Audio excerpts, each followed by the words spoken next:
Réforme de l'assurance maladie en Allemagne vers une pression financière sans précédent pour les classes moyennes. Bienvenue dans cette édition spéciale consacrée à la crise structurelle qui frappe actuellement le système de santé allemand. L'Allemagne, autrefois pilier de la stabilité sociale en Europe, fait face à une remise en question profonde de son modèle d'assurance maladie obligatoire. Selon les derniers rapports de la Commission de financement de la santé, le pays s'apprête à traverser une période de turbulence financière sans précédent. Les données publiées le 30 mars 2026 sont sans appel. Sans une intervention radicale, le système d'assurance maladie fera face à un trou béant de 15,3 milliards d'euros dès l'année 2027. Les projections à plus long terme sont encore plus alarmantes, prévoyant un déficit dépassant les 40 milliards d'euros à l'horizon 2030. Cette situation critique a poussé une commission d'experts gouvernementaux à soumettre une liste de 66 recommandations drastiques visant à stabiliser les comptes, mais au prix d'une charge accrue pour les citoyens et plus particulièrement pour la classe moyenne.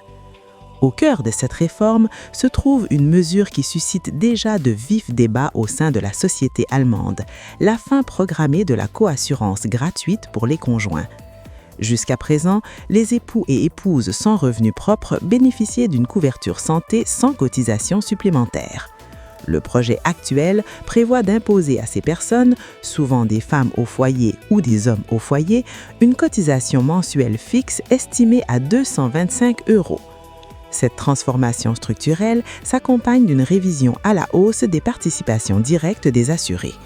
Les plafonds de reste à charge pour les médicaments, les aides techniques et les frais d'hospitalisation seront désormais indexés à l'inflation, entraînant mécaniquement une augmentation des dépenses de santé pour les ménages les plus fragiles.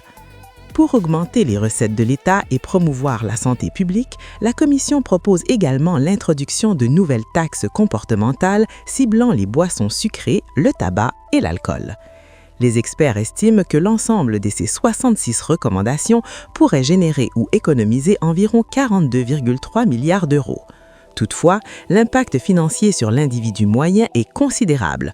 On estime l'augmentation des coûts à 260 € par an et par assuré, un chiffre qui pourrait grimper jusqu'à 550 € pour les revenus les plus élevés. Pour comprendre l'origine de ce déficit abyssal, il faut se pencher sur la gestion politique des dernières années. Entre 2019 et 2025, sous les mandats successifs de Jens Spahn et Karl Lauterbach, plusieurs lois majeures ont été adoptées, notamment la loi sur le service des rendez-vous et la fourniture de soins, ainsi que la loi sur le renforcement du personnel infirmier. Ces décisions politiques ont eu pour conséquence directe de supprimer le principe de stabilité des taux de cotisation en découplant la croissance des dépenses de santé sur l'évolution réelle des salaires. En d'autres termes, les prix des prestations médicales ont augmenté bien plus rapidement que les revenus des cotisants, créant un déséquilibre structurel que les réserves des caisses ne peuvent plus compenser. Parallèlement à ces réformes législatives, un conflit juridique d'une ampleur inédite oppose désormais les assureurs à l'État fédéral.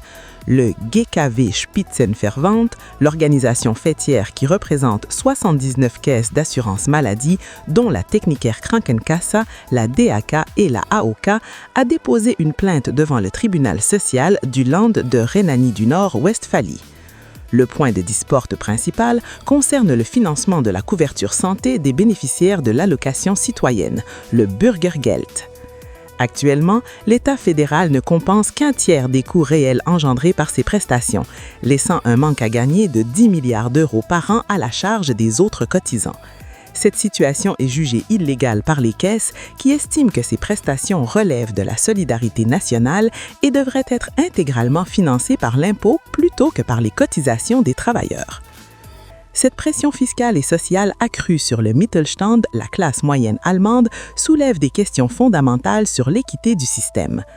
Alors que les revenus les plus bas sont protégés par des filets sociaux et que les plus fortunés disposent de leviers d'optimisation, la classe moyenne se retrouve dans une position de financeur principal, subissant de plein fouet l'érosion de son pouvoir d'achat. L'analyse des experts souligne que le système actuel arrive à bout de souffle, piégé entre promesses politiques de soins de haute qualité et une réalité démographique et économique qui ne permet plus de maintenir les coûts actuels. La mise en œuvre de ces 66 propositions marquera sans aucun doute un tournant dans l'histoire sociale d'Allemagne, obligeant chaque citoyen à contribuer davantage à un système dont la pérennité est aujourd'hui menacée.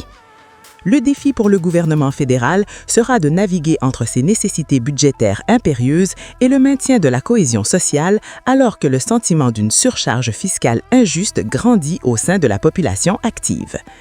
Abonnez-vous pour ne rien manquer de nos éclairages sur la vie politique allemande et mieux comprendre les décisions qui impactent l'Europe entière.